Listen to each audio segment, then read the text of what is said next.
come and have a look at this. I'm Richard Vobes, TV's bald explorer, and I'm discovering Britain.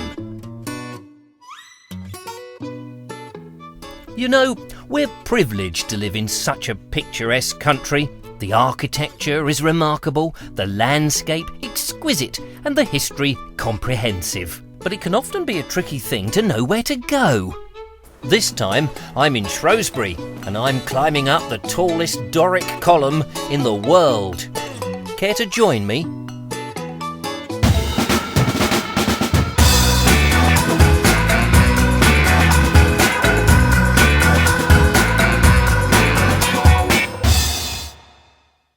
This is the busy A5, the old London to Holyhead route. A popular route from England and Wales through to Ireland. It runs about 260 miles and was originally Roman, known as Watling Street.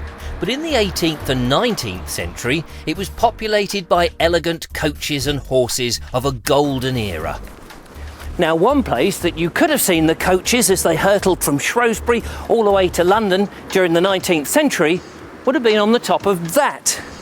This is Lord Hill's Column in Shrewsbury, the county town of Shropshire, and it dominates the landscape. I thought Lord Nelson's column was pretty tall, but it's not the highest.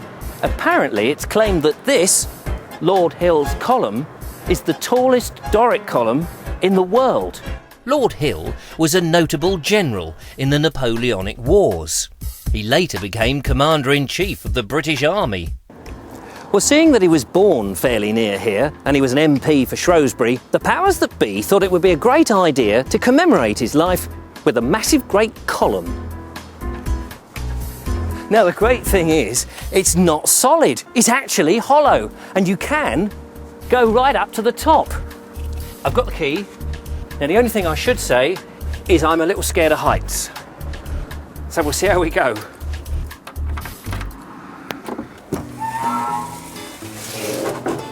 Now, there's no electricity in the column. It was built way before all of that, and gaslight wouldn't have been suitable.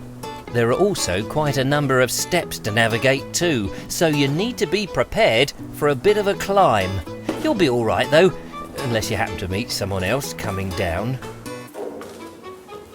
It's a fluted Doric column, which, like its later sister in Trafalgar Square, it's guarded by reposing lions. All very elegant.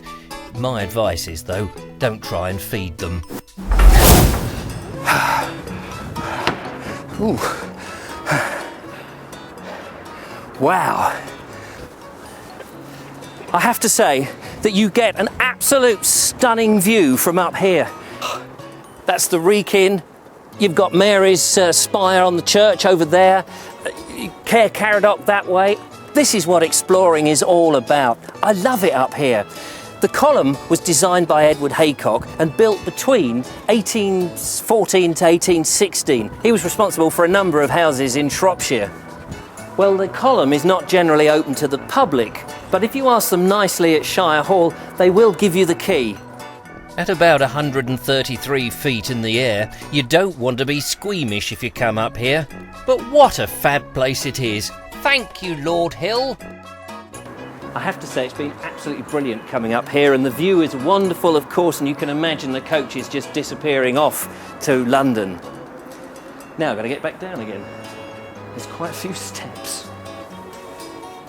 Well, I've had fun, so why not join me again the next time I go exploring?